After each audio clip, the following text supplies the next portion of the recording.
Hi, this is Siris Rivas from Empowering Light Language.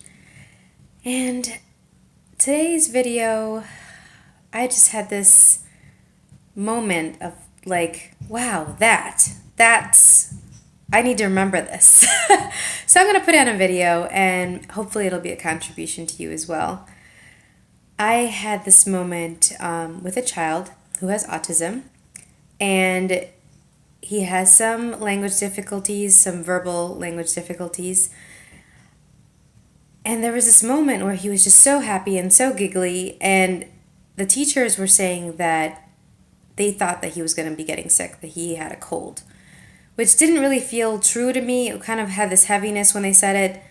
So as we were walking to the speech room, I told him, "Hey, is it true that you're getting sick?" And he just started shaking his head. And he doesn't really have that many words. He's not always consistently verbal. He has some times where he uses his words, but a lot of times he's like pulling at your hand, or he'll start off a sentence and then he'll kind of trail off. But that was really clear.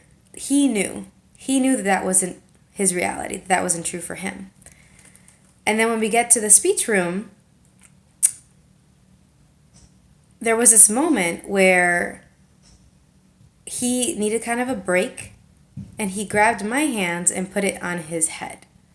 And I'd run some bars and some kids every once in a while. I'll use different like occupational therapy tools that I've learned from all these amazing occupational therapists that I've worked with. Different sensory strategies, things like that. And so at first I thought he wanted me to squeeze his head to kind of give him a lot of input. But that wasn't the case this time. And even though I had never run his bars before, he knew that I knew how to do that I knew that something was going on with his head that could help shift things for him.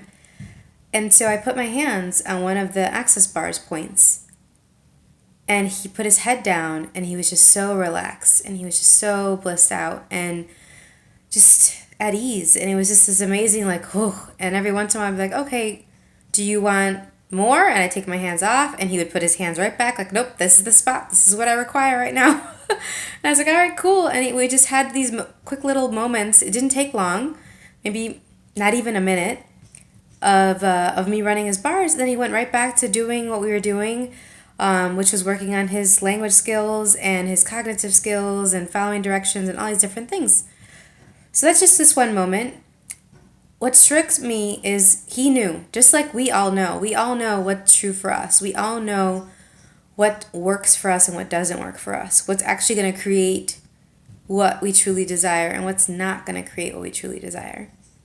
I was also speaking with a mom today who happens to be a colleague as well. And she has this amazing awareness of her child, just out of this world. And it just so happened that she got a call from her child's school, and her child had like hurt herself or injured herself in some way, and she expressed to me that this happens a lot, that she's always running around all the time bumping into furniture. And I shared with her that used to be me. That used to be me, not just as a child but as an adult. It was after I had already started wearing eyeglasses. It wasn't about my visual acuity. And one of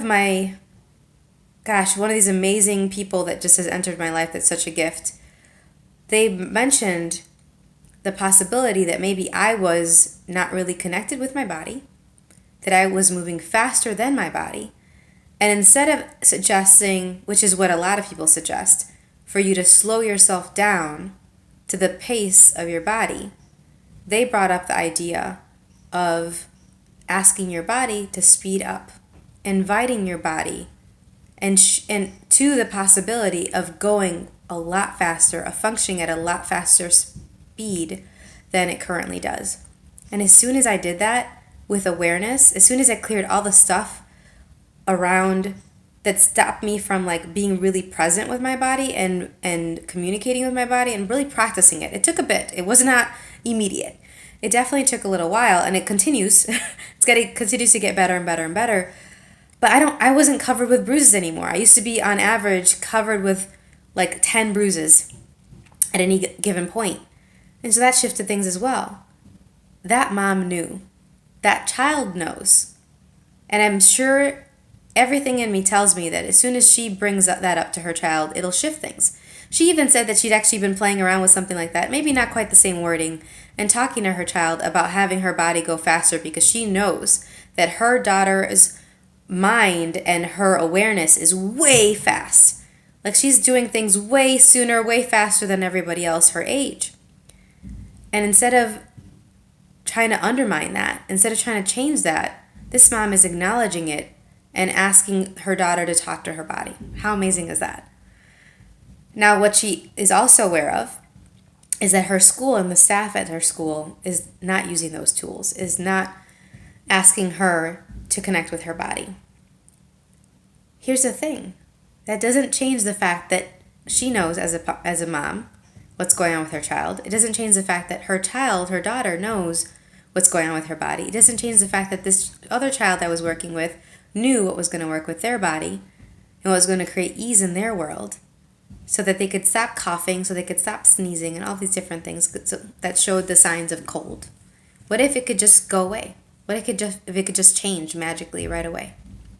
So what is it that you know that you aren't acknowledging? What awareness could you follow that would create a lot more ease in your world, a lot more ease in your body, a lot more ease in your reality?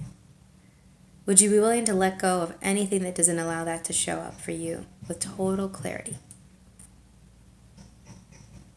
Thank you. Thanks for listening, and I'll see you next time.